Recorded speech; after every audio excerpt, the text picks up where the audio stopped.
আর তো মাত্র কয়েকটা দিন হাতে গুঁড়েই বাকি আছে, এরপর তো আর কাঁচা আম দেখাই যাবে না। এরপর বাজারে চলে আসবে পাকা আম, যেটা তোমার আমার সবারই পছন্দ। তাই বলছি কাঁচা আম থাকতে থাকতে তাড়াতাড়ি কাঁচা আমের এই রেসিপিটা তৈরি করো। হ্যালো বন্ধুরা, ফুডি নন্দিতাতে আবারও সকলকে জানাই স্বাগতম। আজকে আমার রেসিপি কাঁচা আম আর পাকা আমের আমসত্ত্ব। আজকে আমি দু রকমের আমসত্ত্ব তৈরি করে ফেলবো।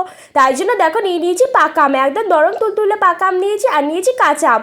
তো প্রথমে আমি এখানে কাঁচা আমটাকে ভালো করে দেখো খোসাটাকে ছাড়িয়ে নিচ্ছি। এরপর এটাকে আমি একদম ছোট ছোট করে কেটে নেবো। প্রথমে আমি কাঁচা আমের আমসত্ত্ব তৈরি করব, তাই জন্য কিন্তু আমটাকে কেটে নিচ্ছি। আমসত্ত্ব বানানো এতটা সহজ, তোমরা এই ভিডিওটা না দেখলে বিশ্বাসই করবে না। তাই জন্য প্রথমে আমি দেখো কাঁচা আমগুলোকে একদম ছোট করে কেটে নিয়েছি। এরপর আমি এটাকে জলের মধ্যে ধুয়ে নিচ্ছি। বিশ্বাস করো এটা এতটা একটা ইজি রেসিপি যে না ট্রাই করলে বুঝতেই পারবে না। আর এত দারুণ স্বাদের একটা রেসিপি যে এত অল্প উপকরণ দিয়ে তৈরি হয়ে যায় সেটা তো ভাবাই যায় না। এরপর আমি আমগুলোকে সেদ্ধ বসাবো, তাই জন্য দিয়ে দিলাম পরিমাণ মতন জল। জলটাকে দিয়ে আমি প্রায় 10 মিনিটের মতন ঢেকে রেখে আমগুলোকে সেদ্ধ করে নিতে হবে। আমটা সেদ্ধ হতে থাক, ততক্ষণে আমি পাকা আমের আমসত্ত্ব তৈরি করার জন্য আমের পাল্পটাকে বার করে নেব। পাকা আমের আমসত্ত্ব তৈরি করার জন্য আমি এখানে নিয়ে নিয়েছি 4টে বড় সাইজের পাকা আম। তাই আমি পাকা আমের খোসাগুলোকে বাদ দিয়ে আমের ভেতরের অংশটা নিয়ে একটা প্লেটের মধ্যে দেখো ঢেলে রাখছি। এরপরে আমি আমের পাল্পটাকে একটা সুতির কাপড়ের মধ্যে ছেঁকে নেব। আর এই ছেঁকে নেওয়া কিন্তু অত্যন্ত জরুরি, কারণ আমের মধ্যে কিন্তু অনেক আঁশ থাকে। না ছেঁকে নিলে আমসত্ত্ব কিন্তু একদম ভালোভাবে তৈরি হবে না। যদি আমসত্ত্বের রেজাল্ট ভালো আনতে চাও তাহলে এই কাজটা কিন্তু একটু ধৈর্য ধরে করতে হবে। তো দেখো এখানে কিন্তু আমার ছেঁকে নেওয়া একদম কমপ্লিট, আর এদিকে আমার কাঁচা আমটাও পুরোপুরি সেদ্ধ হয়ে গেছে। প্রায় কিন্তু দেখো 10 থেকে 15 মিনিট হয়ে গেছে, আর আমটাও কিন্তু খুব ভালো করে সেদ্ধ গেছে। একটুখানি চাপ দিলেই কিন্তু পুরো গলে যাচ্ছে। ঠিক এইভাবে কিন্তু সেদ্ধ করতে হবে। তো এখন আমি আমের এই সেদ্ধ জলটাকে ফেলে নেব। আর একইভাবেই কিন্তু যেইভাবে আমি পাকা আমটাকেও ছেঁকে নিয়েছিলাম সেই একইভাবে কিন্তু কাপড়ের সাহায্যে আমি কাঁচা আমটাকেও ছেঁকে নেব। তোমাদের কাছে যদি ছাঁকনি থাকে অবশ্যই তাহলে সেটা দিয়ে ছাঁকবে। আমার কাছে ছিল না বলে তো আমি কাপড় দিয়ে করছি। তো এখানে দেখো আমার মোটামুটি কিন্তু সেদ্ধ আমটাকে ছেঁকে নেওয়া কমপ্লিট। আর দেখতে পাচ্ছ কতটা আঁশ বেরিয়েছে এর থেকে। এতক্ষণ তো তোমাদের আমসত্ত্ব তৈরি করার জন্য প্রথম ধাপ দেখালাম, এখন দেখাবো আমসত্ত্ব তৈরির দ্বিতীয় ধাপ। আমসত্ত্ব তৈরির দ্বিতীয় ধাপে হচ্ছে আমটাকে কিন্তু খুব ভালো করে জাল দিয়ে দিতে হবে। প্রথমে আমি তৈরি করব কাঁচা আমের আমসত্ত্ব, তাই জন্য দেখো কাঁচা আমের পাল্পটাকে আমি কিন্তু জালে বসিয়ে দিয়েছি। তো এটাকে মিডিয়াম আছে কন্টিনিউ কিন্তু নাড়িয়ে যেতে হবে।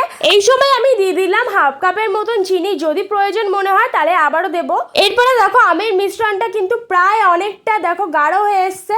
তো এই পর্যায়ে আমি দিয়ে দিচ্ছি হালকা একটু বিট নুন আর হালকা একটু খাবার নুন দিয়ে খুব ভালো করে আবারও মিশিয়ে নিচ্ছি। আমের মিশ্রণটা কিন্তু জাল দিতে দিতে ঠিক এইভাবে গাঢ় হয়ে আসবে, নালে কিন্তু আমসত্ত্ব ঠিকঠাক করে তৈরি হবে না। তো এখন আমি এই সময় দিয়ে দিচ্ছি হালকা একটু চিলি ফ্লেক্স, তবে এটা কিন্তু পুরোপুরি অপশনাল, চাইলে দিতেও পারো নাও দিতে পারো।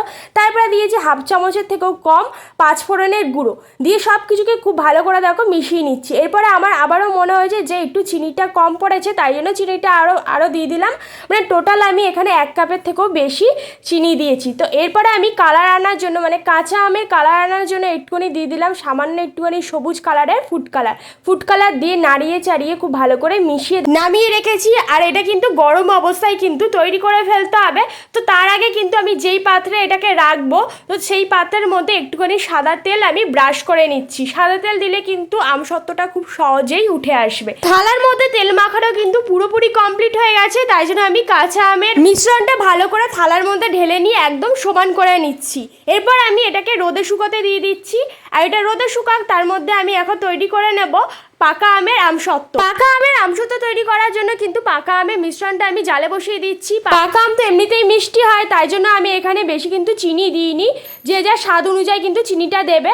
তো এরপর আমি আবারও দিয়ে দিয়েছিলাম এখানে একটুখানি চিনি, আর অবশ্যই কিন্তু একটুখানি বিট নুন আর একটুখানি খাবার নুন দিয়ে অবশ্যই মিশিয়ে নিতে হবে। তো কন্টিনিউ কিন্তু মিডিয়াম আছে এটাকে নাড়িয়ে যেতে হবে যতক্ষণ না গাঢ় হচ্ছে। আর এখানে দিয়ে দিয়েছিলাম 1 চামচের মতন ভিনিগার দিলে কিন্তু অনেক দিন সংরক্ষণ থাকে। তারপরে এখানে দিয়ে দিয়েছিলাম একটু চিলি ফ্লেক্স আর হচ্ছে 5 ফোড়নের গুঁড়ো। যদি তোমাদের পছন্দ না হয় তাহলে চিলি ফ্লেক্সটা কিন্তু স্কিপ করে যেতে পারো। এরপরে দেখো গাঢ় হয়ে গেলে কিন্তু আমি এটাকে নামিয়ে নিয়েছি। আর গরম অবস্থায় আবারও তেল মাখানো থালায় আমি এটাকে সমানভাবে ঢেলে নিয়ে দেখো চারিদিকে ছড়িয়ে নেবো। ছড়ানো হয়ে গেলে কিন্তু আমি এটাকে রোদে শুকাতে দিয়ে দেবো। প্রায় কিন্তু আমার 2 দিন লেগেছে রোদে শুকাতে। তবে তোমরা চাইলে ফ্যানের হাতে শুকিয়ে নিতে পারো, কিন্তু ফ্যানের হাতে শুকাতে কিন্তু অনেক দিন সময় লাগে, প্রায় 5 থেকে 6 দিন সময় লাগবে। তো আমার মনে হয় রোদে শুকানোই ভালো। চলো 2 দিন পরে ফিরে আসছি। এবার দেখো দুটো থালার কিন্তু আমসত্ত্ব খুব ভালো করে শুকিয়ে গেছে, দেখতেই পাচ্ছ কতটা ভালো করে শুকিয়ে গেছে। তো চলো এবার আমসত্ত্বগুলোকে থালা থেকে তোলা যায়। তো এখন আমি আমসত্ত্বগুলোকে একটা ছুরির সাহায্যে প্লেট থেকে আলাদা করে নিচ্ছি। আর এই পাকা আমের আমসত্ত্বটা প্রচুর পাতলা করে তৈরি করেছিলাম বলে একদমই কিন্তু প্লেট থেকে উঠতে চাইছিল না, তাই জন্য দেখো একদমই খারাপ অবস্থায় গেছে। তোমরা কিন্তু এই ভুলটা করো না, তোমরা অবশ্যই একটুখানি মোটা করে তৈরি করো, তাহলে কিন্তু খুব সহজেই উঠে আসবে। আর এইদিকে দেখো কাঁচা আমের আমসত্ত্বটা কিন্তু খুব সুন্দরভাবে উঠে আসছে, কারণ এটা কিন্তু আমি মোটা করে তৈরি করেছিলাম। তো দেখে দেখো বুঝতেই পারছো কতটা সুন্দর হয়েছে এই আমসত্ত্বটা। তোমরা পারলে একবার বাড়িতে অবশ্যই ট্রাই করো, আর কমেন্ট করে জানাতে ভুলো না তোমাদের এই রেসিপিটা কেমন লাগলো।